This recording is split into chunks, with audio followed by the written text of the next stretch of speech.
Rahman. Saudara, pengunjuk rasa yang tergabung dari Aliansi Lampung Melawan dari berbagai organisasi kampus dan elemen masyarakat menggelar aksi demonstrasi di depan kantor DPRD Provinsi Lampung. Pengunjuk rasa tiba di depan gedung DPRD Lampung sejak pukul 11 waktu Indonesia Barat dengan membawa berbagai bendera organisasi mahasiswa dan organisasi masyarakat serta spanduk. Massa membawa berbagai poin tuntutan, salah satunya membatalkan tunjangan anggota DPR RI dan mengesahkan undang-undang perampasan aset.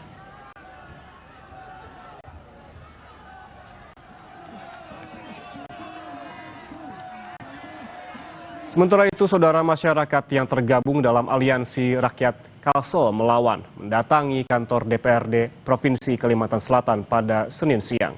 Ada 4 tuntutan yang disuarakan, termasuk reformasi DPR dan pengusutan kematian Afan Kurniawan. Pada Senin siang, masyarakat yang tergabung dalam Aliansi Rakyat Kalsel Melawan menggelar unjuk rasa di depan kantor DPRD Provinsi Kalimantan Selatan.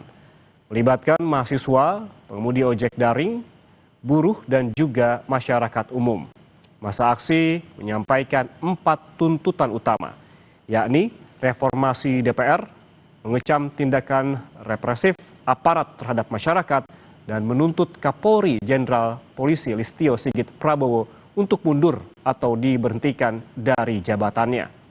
Mengawal pengusutan kasus kematian pengemudi ojek daring Afan Kurniawan, menuntut pengesahan rancangan undang-undang perampasan aset dan perlindungan masyarakat adat, serta mengawal isu lokal di Kalimantan Selatan, yakni menolak pembentukan Taman Nasional Meratus.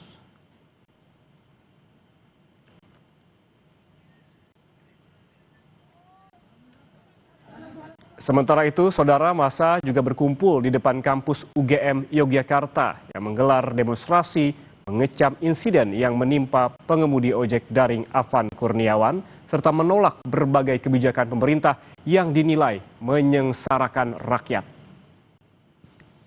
Aksi damai dan orasi digelar massa di kawasan bundaran UGM Yogyakarta. Sejumlah tuntutan disuarakan massa, termasuk soal insiden yang menimpa pengemudi ojek daring Afan Kurniawan. Selain itu, massa menyoroti berbagai kebijakan pemerintah, mulai dari efisiensi anggaran pendidikan, kenaikan PPN, hingga kesepakatan perdagangan dengan Amerika Serikat. Massa juga menuntut pengesahan rancangan undang-undang perampasan aset serta penuntasan mafia tanah.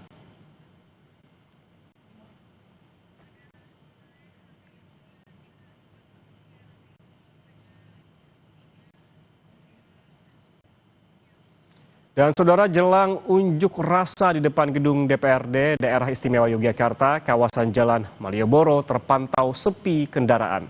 Sejumlah warga di kawasan ini juga bersiaga mengantisipasi terjadinya kericuhan dan masuk kampung mereka.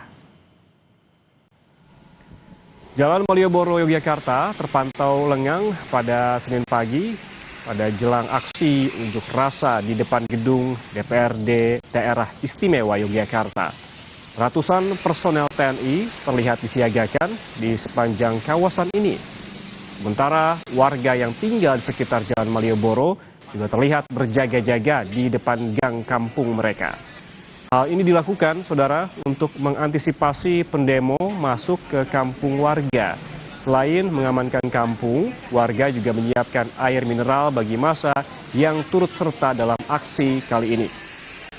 Sementara itu, toko di sekitar kawasan Jalan Malioboro, Yogyakarta yang biasanya ramai ini memilih tutup pada hari ini.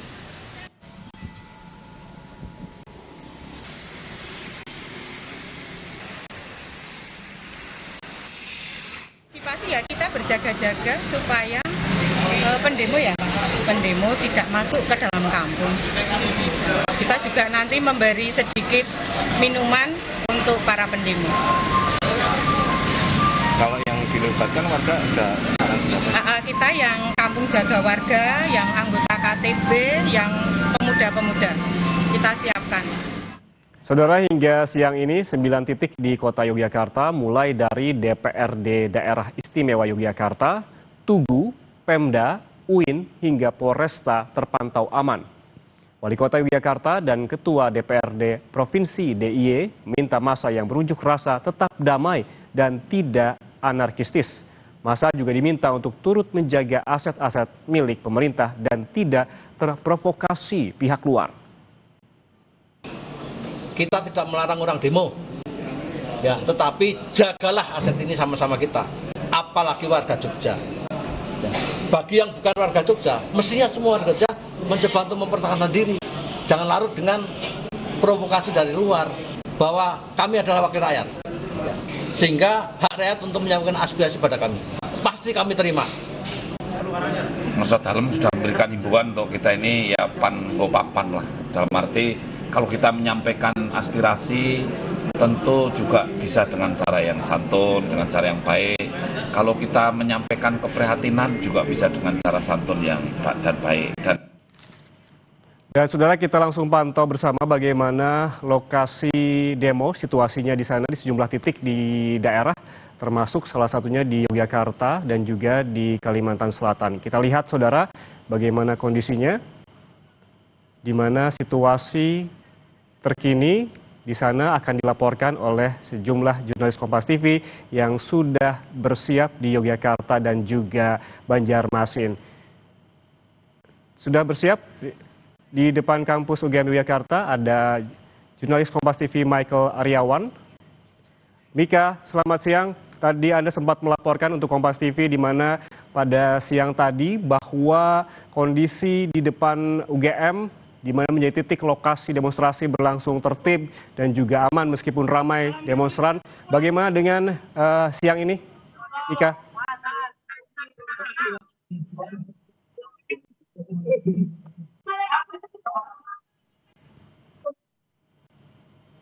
Mika?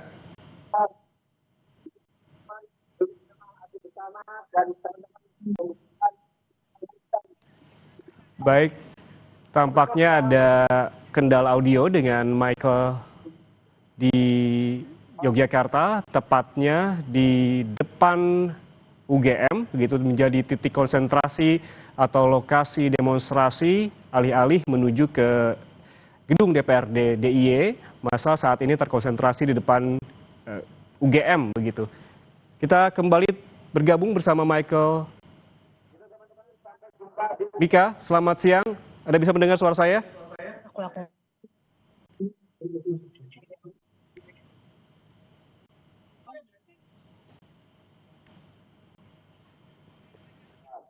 Ya, tampaknya masih belum tergabung dengan Mika di Yogyakarta. Kita ke Banjarmasin terlebih dahulu.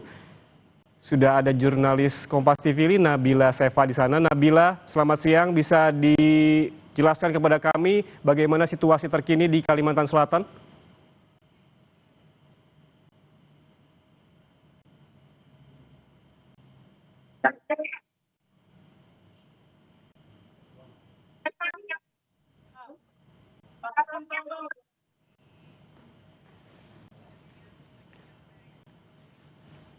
Baik, masih terkendala audio dan yang saat ini Anda saksikan, saudara, ini merupakan visual terbaru.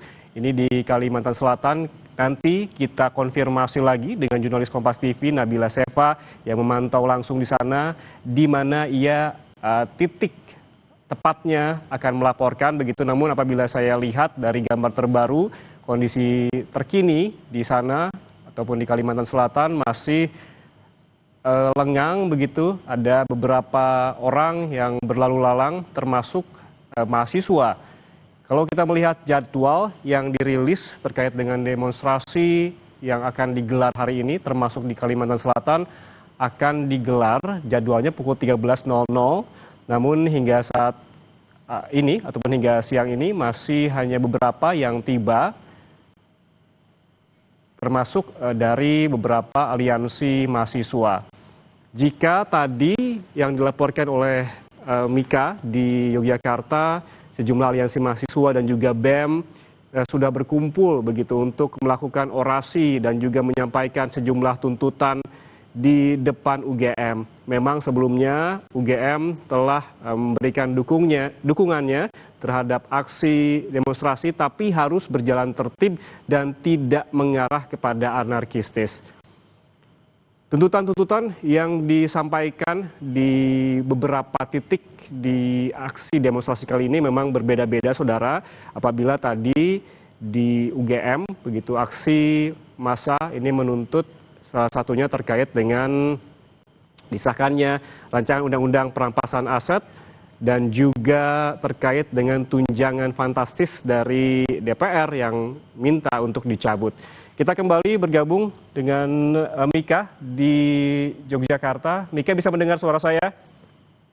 Ya, selamat siang Yan Rahman. Mika, bisa dijelaskan kembali apabila tadi melaporkan terakhir kondisi di Yogyakarta, tepatnya di depan UGM masih tertib begitu, walaupun memang terkonsentrasi di sana dan juga banyak massa yang berkumpul di depan UGM. Siang ini seperti apa? Apakah masih tertib?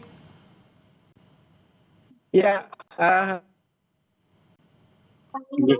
siap.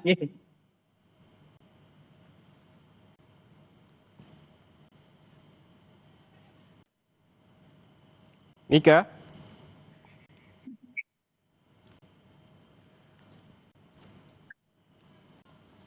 Baik, tampaknya masih ada kendala audio bersama jurnalis Kompas TV Mika di Yogyakarta.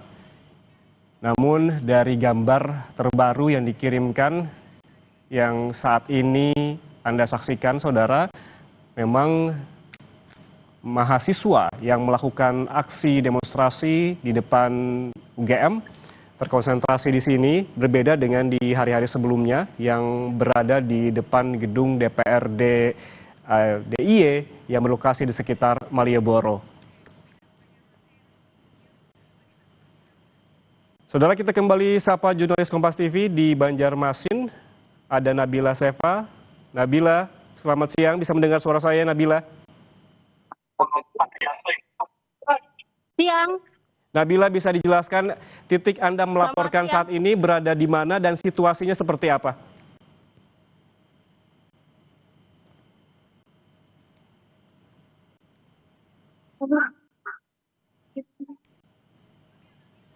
Nabila? Ya. Halo. Ya, seperti apa situasinya saat ini di sana, bisa dijelaskan? Ya. Ya, baik. Tepat pukul 15 waktu Indonesia Tengah, masa aksi di Banjarmasin yang berada di depan DPRD Provinsi Kalimantan Selatan mulai meninggalkan lokasi aksi. Setelah beraudiensi dengan Ketua DPRD Provinsi Kalimantan Selatan, Supian HK, yang didampingi oleh sejumlah anggota DPRD Provinsi Kalimantan Selatan. Terlihat juga Kapolda Kalimantan Selatan, yakni Irjen Pol Rosyanto Yuda Hermawan, turut mendampingi audiensi. Saat ini bisa kita lihat di layar kaca, aksi berlangsung kondusif. Masa aksi mulai meninggalkan lokasi depan kantor DPRD dengan tertib. Di Banjarmasin, saudara, 4 tuntutan yang diberikan, yakni reformasi DPR, kemudian mengecam tindakan represif aparat terhadap masyarakat dan menuntut Kapolri Jenderal Polisi Listio Sigit Prabowo untuk mundur atau diberhentikan dari jabatannya. Kemudian mengawal pengusutan kasus kematian driver ojek online Afan Kurniawan, menuntut pengesahan rancangan undang-undang perampasan aset dan perlindungan masyarakat adat, serta turut mengawal isu lokal di Kalimantan Selatan, yakni menolak pembentukan Taman Nasional Meratus.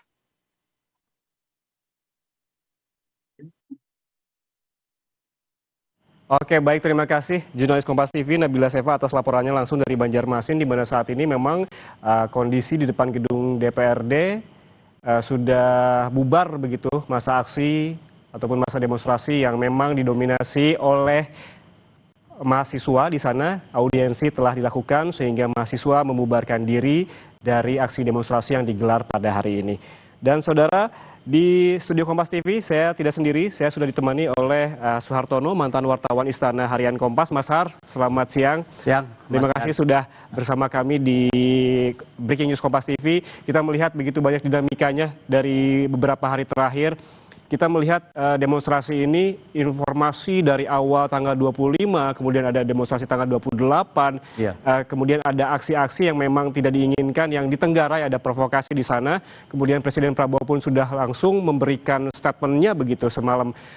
Menurut Anda, apa yang disampaikan oleh Presiden Prabowo ataupun respon Presiden Prabowo yang Anda lihat saat ini sudah tepat waktu atau terlambat? Kalau menurut saya ya, berdasarkan pengalaman para presiden sebelumnya, memang harusnya lebih cepat. Presiden kan sempat juga ada di beberapa media sosial, bahkan di lingkungan sekitar saya juga bertanya, kemana presiden gitu ya. Nah, kan itu hampir 2-3 hari nggak ada ya, sejak tanggal 25 itu waktu itu. Nah, padahal sehari sebelumnya Presiden itu sudah bertemu dengan sejumlah sahabat-sahabatnya yang memang kebetulan para jenderal. Ada Pak Hendro, ada Pak Suryo Wibowo, lalu ada Pak Sapri dan Pak Glenny Kairupan juga. Itu untuk mendampingi sejumlah tokoh-tokoh Timor Leste yang beberapa hari sebelumnya mendapat tanda kehormatan di istana. Nah, itu jadi Presiden hadir di sana. Selain bertemu juga mungkin mereka melakukan konsolidasi gitu ya. Nah, kalau melihat intelijen yang sudah berjalan, pasti sudah ada info-info. Kan diawali oleh aksi dari buruh pertama ya, hari Senin pagi itu, tapi cukup baik. Tapi kemudian siang, sore berujung kepada makin chaos dan akhirnya terjadi penabrakan terhadap ojol yang sedang mengantarkan makanan. Nah, itu menjadi stimulan dari kerusuhan yang kemudian terjadi dalam 2-3 hari sampai sekarang juga terjadi gitu ya. Nah, ini Presiden kemudian hari ketiga kalau tidak salah itu mengundang tokoh-tokoh agama di Hambalang. Ya. Nah, untuk mendamaikan ya, untuk meredam aksi di bawah. Untuk meredakan ya, tokoh-tokoh agama itu diundang, diharapkan melalui masjid maupun organisasi-organisasi keagamaan, mereka bisa diredakan. Tapi kelihatannya udah nggak bisa karena sudah berujung banyak sekali yang sudah boleh dibilang tuh informasinya lapangan tuh udah becek ya. Sudah banyak ada rakyat yang marah karena ekonomi terganggu saat ini. Lalu secara politik marah dengan di DPR, ada tunjangan, ada joget-joget juga baik di DPR maupun di istana. Lalu juga ada pernyataan-pernyataan yang membuat sakit hati masyarakat gitu ya dengan situasi yang saat ini gitu. Nah, itu kumulatif semua akhirnya pecah kan sampai terjadi kerusuhan di mana-mana. Nah, Presiden hari ketiga kalau nggak salah ya, hari ketiga itu mengundang hanya Panglima TNI Pak Agus Subianto dan Pak Listio Kapolri. Ini yang dipanggil 2. Padahal situasi udah merebak ke sejumlah daerah. Kalau melihat dibandingkan zamannya Pak Bung Karno dulu ya, ketika pasca Super Semar tahun 1966, Presiden Soekarno mengumpulkan selain Panglima, itu juga Panglima TNI, Pangap dan lain-lain, itu seluruh kepala keamanan daerah. Panglima-panglima di daerah dikumpulkan di istana, dikonsolidasikan. Nah, Pak Harto ketika 98 pun juga begitu, mengumpulkan semua. Nah, tapi Pak Prabowo ini tidak. Apakah memang Pak Prabowo sudah yakin hanya melalui Panglima atau dengan Kapolri ini bisa diatasi? Ataukah ini mempercayakan 2 ini atas satu komando? Betul, mungkin begitu juga. Tapi ya kalau melihat contohnya kenapa tidak langsung dipanggil semua, Panglima dikumpulkan di istana. Jadi kalau melihat pola sebelumnya memang kurang cepat penanganannya gitu ya yang dilakukan oleh Presiden gitu. Nah, kalau sekarang nanti jam 15.30 ini Presiden mungkin baru mendarat di Monas, terbang dari Hambalang, dari rumah kediaman pribadinya, ke istana untuk bertemu dengan pimpinan organisasi massa. Itu di istana. Jadi ini adalah pertemuan yang kedua setelah kemarin Presiden mengumpulkan ketua-ketua partai politik di DPR dan juga sejumlah menteri. Kalau kita melihat yang kemarin, ini Mas Har, ini yang dikumpulkan adalah yang dipanggil adalah menteri-menteri, wakil menteri, pimpinan parpol, begitu. Setelah berdiskusi yang sebetulnya waktu diskusinya tidak begitu lama, lalu muncul ke publik untuk memberikan pernyataan terkait dengan salah satunya mengenai tunjangan DPR yang menjadi keresahan masyarakat saat ini. Kalaupun memang dianggap sebetulnya responnya harusnya bisa lebih cepat, tapi apa yang disuarakan oleh Pak Presiden ini, begitu, apakah bisa cukup meredam dari desakan publik dengan tuntutan-tuntutannya? Kalau melihat sekarang sudah merebak kemana-mana ya, saya kira aksi masyarakat itu bukan sekedar tunjangan di DPR sekarang, tapi adalah ada 3 hal yang masyarakat sekarang melihat. Satu adalah governance, soal tata kelola pemerintahan. Lalu kedua soal korupsi. Yang dilakukan oleh Wamenaker Ebenezer itu sangat menyakitkan bukan hanya Presiden tapi masyarakat di tengah-tengah kesulitan ekonomi, lapangan kerja susah, daya beli berkurang, ada korupsi yang dilakukan oleh wakil menteri ini yang membuat kemarahan. Lalu ketiga itu adalah sudah reaksinya sudah marah, masyarakat sudah marah dengan situasi-situasi yang sekarang ini, ditambah dengan pernyataan-pernyataan itu. Jadi kumulasi dari kemarahan dan juga sekarang mungkin juga bukan kemarahan. Presiden kemarin kan menyatakan ya di antara ketua partai politik yang ada di DPR ada gejala upaya makar. Dan memang yang saya dapat informasi itu sudah ada penunggangan. Kalau misalkan saya tadi ditelepon oleh salah seorang teman saya, disuruh membaca salah satu harian. Di situ ada investigasinya dan situ dinyatakan bahwa salah satu orang itu berasal dari Cimahi yang dibawa dan diangkut oleh seseorang dan diakomodasi, dan tugasnya adalah mendatangi rumah anggota DPR termasuk rumah Bu Menteri, dan terakhir rumah yang akan dikunjungi itu adalah rumah Presiden Prabowo yang ada di Kertanegara. Tujuannya? Ya seperti yang kita saksikan kan, rumah Pak Eko, rumah Pak Saroni, itu kan dijarah semua. Berarti ini ke sana. Berarti memang ada informasi terkait memang penjarahan-penjarahan yang dilakukan, informasi yang selama ini kita dapatkan itu tidak murni betul-betul dari aksi demonstrasi ini begitu ya, mengusung sejumlah tuntutan tadi. Nanti kita akan bahas lagi, Mas Har. Selesai jeda, tetaplah bersama kami di Breaking News Kompas TV.